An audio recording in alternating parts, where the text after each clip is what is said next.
इस बीच reserve bank की तरफ से रेपो रेट में कटौती के बाद बैंकों ने भी कर्ज जो है सस्ता करने शुरू कर दिए हैं। हाल में 5 बैंकों ने कर्ज की दरों में कटौती कर दी है।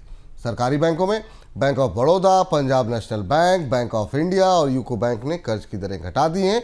वहीं प्राइवेट बैंकों में एचडीएफसी बैंक ने कटौती की है। रिजर्व बैंक इस साल रेपो रेट में 100 बेसिस पॉइंट की कटौती कर चुका है। साथ में सीआरआर में कटौती की घोषणा भी कर दी गई है। इस बीच खबर यह है कि रिजर्व बैंक की तरफ से पॉलिसी दरों में कटौती की लेकर के अब जल्दबाजी नहीं होगी और रेपो रेट में अगली कटौती अब दिसंबर तक ही संभव है। सर, रिजर्व बैंक भविष्य में ब्याज दर घटने पर अब क्या इशारा कर रहा है और सस्ता कर्ज होने का असर क्या वाकई में क्रेडिट डिमांड में अब देखने को मिलेगा?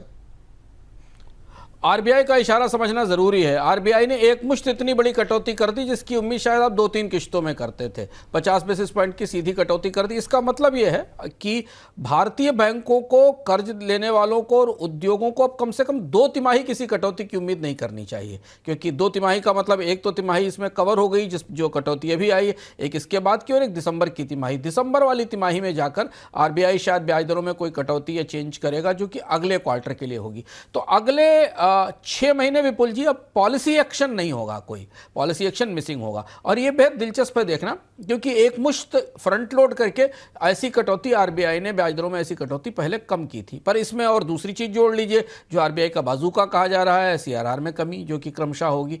इसके बाद अब आरबीआई या सरकार ये देखने की कोशिश करेंगे कि इस सस्ते कर्ज का कितना फायदा लोगों को मिला, कर्ज लेने की मांग कितनी बढ़ी, और यहीं से वो दुविधा शुरू होती है। इकॉनमी में डिमांड नहीं है, अभी उत्पादन क्षमताएं कंपनियों के पास पड़ी हुई हैं। ऐसी स्थिति में बैंक कितना एडिशनल कर्ज पुश कर पाएंगे।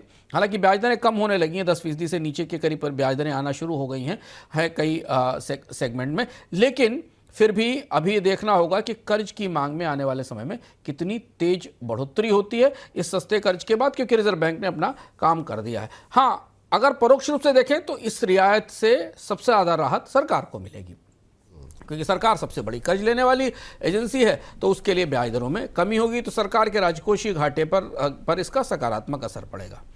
ठीक सर। इस बीच वैश्विक स्तर पर बढ़ते तनाव को देखते हुए विदेशी निवेशकों ने भारतीय शेयर बाजार में एक बार फिर से बिकवाली बढ़ाई है।